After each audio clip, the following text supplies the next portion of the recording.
And welcome into the Sleeper Wire Great Debate Show, where we do a quick debate-style argument between two players.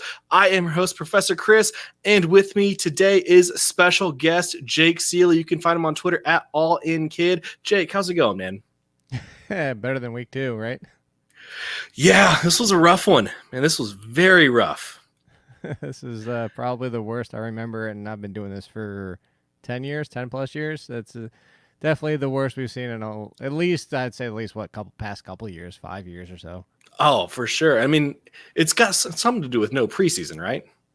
That's my assumption. You know, I covered baseball too, and we saw the return that they didn't have a new spring training, so to speak, and we saw the injuries. MLB came through for that first month a hell of a lot, so I have to assume this. Yeah, this isn't a name drop, but you know, D'Angelo Williams, when I had him on my podcast, said he expected this. He actually said that you can't just go out there with no preseason and expect. Like, he understands not having 4 games, but he said there was going to be injuries.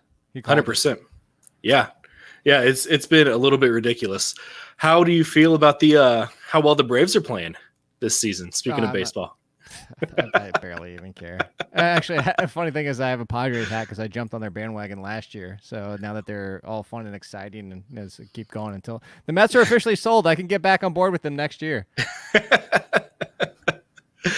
Well, guys, for those of you listening for the first time, this is how the show goes. We each have a player that we are arguing for. We get 2 minutes to argue for our player, 90 seconds for a rebuttal against the other person's player, and then we finish up with final thoughts, and that's the show. And we were actually going to have 2 great debates. One of them was going to be Mike Davis versus Wayne Gallman.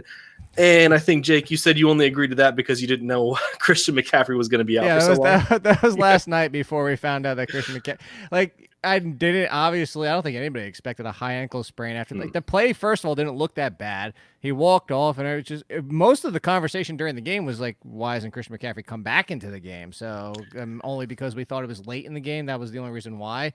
So, yeah, now that Christian McCaffrey is officially out, I can't conceivably argue for Wayne Gallman over Mike Davis. I have Mike Davis as my number 1 pickup in my waiver rankings for tomorrow. So, yeah, I'm not arguing for Wayne Gallman now.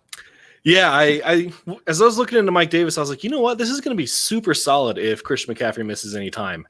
And I honestly, how do you feel about the Giants? Do you think they're going to sign somebody? I wouldn't be surprised to see Freeman or Lamar Miller get signed there. I could see it. I could also see why. Also, just because, like Lamar Miller, it makes a little bit of sense because it's just kind of like they need depth because it's now just Gallman and Lewis. Maybe somebody else. I forget their undrafted free agent that they had. I actually like that kid. I'm trying to remember his name. He got cut late too. But I think maybe for depth, if Freeman's asking for too much, if I'm Freeman, why do he's been holding out. I understand he wants money, but if I'm Freeman, I'm like, I'm not going to the Giants. They might win 4 games. Actually, probably not even 4 now because they've already lost 2. Yeah, I mean, it'd be for the money, right? Yeah, but you know what? I would be surprised if he doesn't get one more stop after this. I mean, if he doesn't go to San Francisco or Carolina for a visit, then I guess maybe it is the Giants. But also, if you're the Giants, how much money are you going to throw at it? Like, you have to know this is a lost season. I mean, before the season even started, we saw what what's his face said. The Mara, I forget what is the older Mara, one of them. But anyway, he just said, I just want to see at the end of the season that we're moving forward. Like, it's like, how low of a bar is, I just want to see that we're moving forward. Like, please, goodbye, Gettleman. Goodbye. Can we just move on next year and get rid of everything? And I'll be back to being a Giants fan again. Yeah, well, there you go. Looking forward to it, right? Yeah. Back to being a Giants fan, back to being a Mets fan. I know. It's like 5-10 years ago. I can get back to rooting for these teams and actually carrying finally. Yeah. All right, well, let's go ahead and get into the show. So we are, instead of doing Mike Davis and Wayne Gallman, we are doing Russell Javon Gage. Leak, by the way. Javon Leak was the one. Javon Leak from Maryland. That was the one that the Giants cut late. You know what? I did not know that name. That's fine. Russell Gage versus Laviska Shenault. I have Gage, and Jake, you have Laviska, and I'm going to kick it off here so you can see kind of how the flow is going to go here. So I get 2 minutes here. Yeah, you're going to time me. So bring up your stopwatch. I'll time myself as well, just so I know where I'm at. But at the 2-minute mark, just say time, and then I'll stop, and then we'll get into the rebuttal. Okay. So for Russell Gage, could this be the third-year breakout for the Falcons' young wide receiver? Through the first 2 games of 2020, he's got 15 receptions on 21 targets, 160 yards, and a touchdown. In week 1, it was 9 catches on 12 targets for 114 yards. 12 targets for this guy. That was awesome. This week was 6 catches on 9 targets for 46 yards and a touchdown. However, this sudden explosion of targets for Russell Gage is not something that's new. It seems like it's coming out of nowhere, but it's not really a new thing for Gage. If you look back at what he was doing in 2019, he finished the season with 74 targets, which isn't a lot. But however, 66 of those came from week 8 on, the last 9 games of the season, which is not a small sample size. That's an average of more than 7 targets a game. In 6 of those games, he had 6 or more targets, including games of 9, 10, and 13 targets. 45 of his 49 receptions came in those last 9 games as well. So not only was he averaging 7 targets a game, he was also averaging 5 receptions per game. That's pretty great for an undrafted wide receiver who you got off the waiver wire and were able to throw into your flex spot. In those 9 games, he had double-digit fantasy points 5 times. So he was definitely a guy worth playing. He's playing on a very pass-happy team. He has the 2nd most targets for the Falcons so far, just 1 behind team leader Calvin Ridley. That's right. It's not Julio Jones leading the team in targets. Now, is that going to change? Probably. I mean, why would Matt Ryan not throw the ball to one of the best wide receivers of all time? However, it's clear that Russell Gage is definitely a big part of this offense. Opposing defenses have to double-team Julio, and now we're going to start seeing them double-team Calvin Ridley as well, who's having a phenomenal start to the season. But they cannot double up all 3 wide receivers. Teams will be focusing on Ridley and Julio. Russell Gage is going to continue to be open for Matt Ryan, and the Falcons have currently thrown the ball the second most times. No one's ever said it like that before. I like it. Shut up. All right, Jake, let's go ahead and get into your rebuttal against Russell Gage. I don't even know if I need 30 seconds, but all right. You get 90 seconons. Oh, 90 seconds? 90 seconds, yeah. I definitely don't need 90 seconds. All right, speak 3 times as slow then. As though I just go and you're going to hit the timer once I start going? Go for it. As soon as you start going, I'll hit it. I don't disagree with a lot of Russell Gage. I actually have him in the waiver column, and I have Russell Gage when we'll talk about the situation as somebody that, I don't have much more to tell you after this week, similar to everything you just said about him. My biggest problem with Russell Gage is just the offense and being the number 3 on a team. Anytime you're the number 3 wide receiver, I have concerns. I think right now, if you look at the Cowboys, the concern with Michael Gallup going forward is he's been treated as the number 3. You get left out. And I understand that they're double covering Julio, who was last week, but week 1 was Hayden Hurst. Week 2 is Julio. I think at some point defense are going to say, well, let's pay a little bit of attention to Russell Gage. And I like Russell Gage, but we're talking about talent.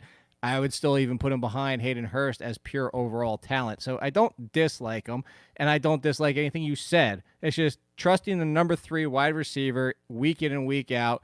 If Matt Ryan doesn't throw it 40 times, doesn't throw it 50 times, and they do rely on the run a little bit, they get a lead. Like this week is my bigger concern even, is if they get a lead early and then they start to slow things down and run the clock a little bit more, I just am always going to be hesitant. I'm not saying don't pick them up. I'm just always going to be hesitant to trust a number 3 wide receiver on any team. Go back to Ben Roethlisberger throwing 5,000 yards 2 years ago. Even the number 3 on there was inconsistent, and that's my only concern. Well, speaking of a team's number 3 wide receiver, let's get to Laviska Shenault. See, I knew you were going to set me up with that. You can start the time anyway, because I don't even think I'm going to need 2 minutes for Laviska Shenault. So, I say all that, and I knew that was going to be your immediate response, and you're probably going to push back with your counter argument. A lot of people are probably watching too, but here's the thing. Going forward for the entire season, I don't think he's the number 3. As of today, yes, he is. As of today, Keelan Cole is the number 2.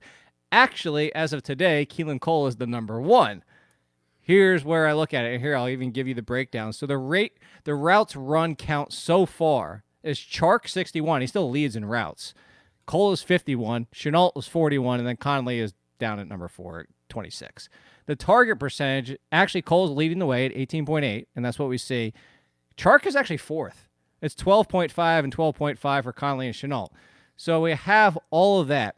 Here's where I have problems with Keelan Cole. We know who Keelan Cole is. We know also Keelan Cole has done an exorbitant amount of his value after the target. He's averaging 5.5 air yards per target. That's miserable. If he gets tackled like an average wide receiver, he's not going to be putting up the numbers he's putting up so far. And the thing with Chenault is he's already on Cole's heels as a rookie 2 games into the season.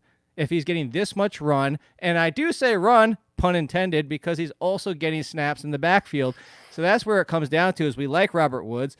We like options like this with Chenault. So you're getting additional touches as a running back. You're already pushing Cole. If you told me talent versus talent, it's definitively Schultz over Cole. Cole was getting benched even before even getting injured last year. I just don't think going forward, if you told me weeks 3 through 16, I think Chenault is going to be the number 2 overall, and that Cole is just going to take a back seat sooner than later. I would say week 5. We'll put the over under week 5. Chenault is definitively the number 2 on this team. You timed that really well. And I tried to slow down. I tried to even add stuff. As soon as I invited you on the show, I was like, man, he talks so fast. He's going to have a lot of stuff to make it through 2 minutes.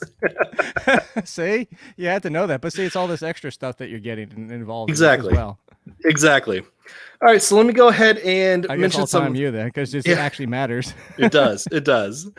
So he's certainly not been as involved as Russell Gage. You're kind of looking at a guy who has only had 4 targets each of the last 2 weeks.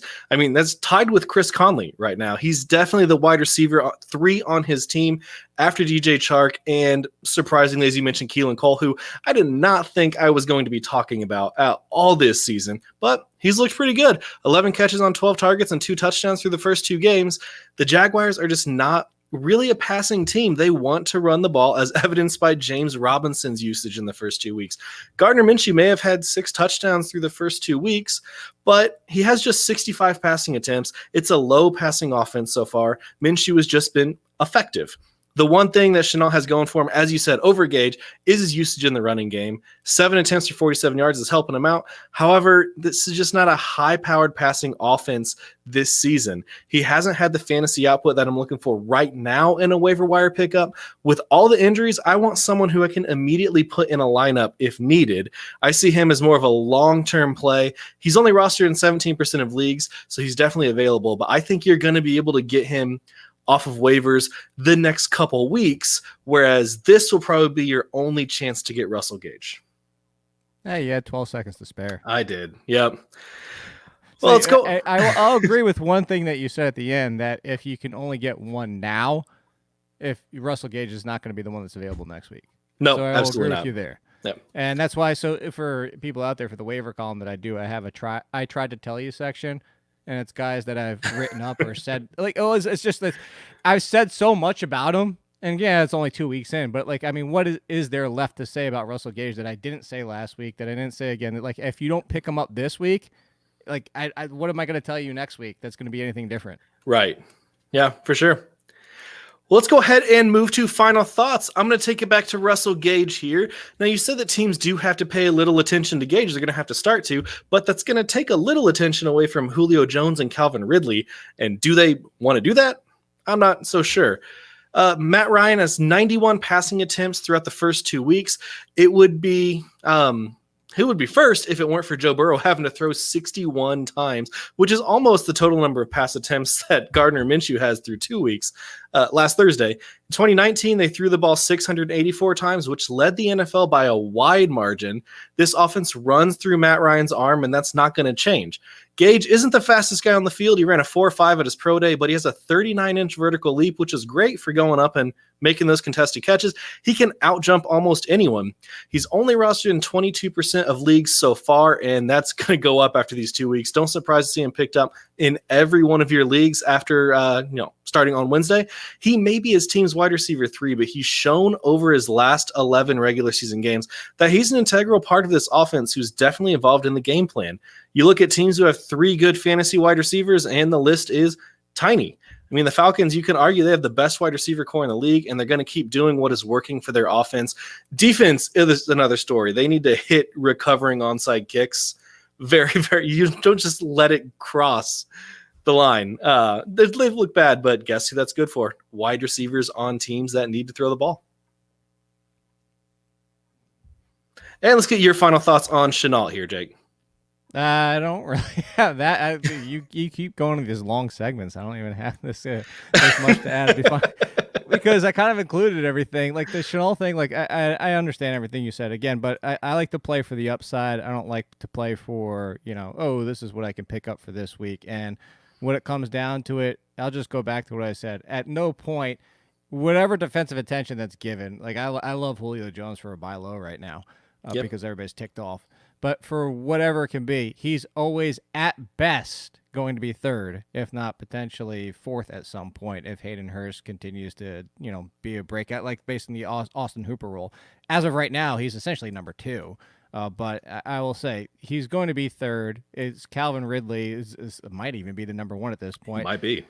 Shenault's going to be the number 2. And that's, again, while I'm playing it. Now, I'll go back and, for winning the debate, I will agree and admit that if again, after week 2, if you're going to pick up somebody now, pick them both up. But if you're looking for somebody that will still be there next week, it'll likely be Shenault, not Gage. Even if Shenault blew up for 100 and a touchdown, the fact is people aren't picking him up in droves this week. So I'll give you a little bit of the edge there, but I still want Shenault on all of my teams where possible. Mike Davis or Wayne Gallman? That's Mike Davis. Yeah, I know you said Davis. All right, guys, that's going to wrap it up for the Great Debate Show. Jake, why don't you tell our listeners where they can follow you and support you?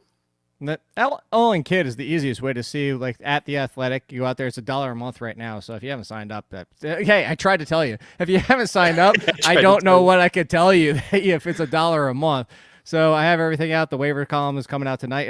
You know what would have been a better one? Wayne Gallman versus Jerick McKinnon. Now that what happened with Mostert and Terry. Yeah, I know. I know. A good one. Yep. We had, unfortunately, a lot of good ones. Some weeks we have just garbage where, there's always that 1 week a season where it was just really, really bad, but we had to have a Great Debate Show. But, you also don't want there to be too many because that just means there were a ton of injuries. Can this please be the last week that we have to deal with this? Let's hope so. Let's hope so. All right, guys, that's going to wrap it up. Follow the Sleeper Wire Show on Twitter at Sleeper Wire Show. I'm on there at Prof_Chris SW. And you can also find me on the Sleeper app at Professor Chris. Jake, thanks so much for joining us. Let's enjoy this second half of football with no more fantasy value with Ingold and Zay Jones. So annoying. Yep. Thanks again, man. Take care. Yep. Thank you.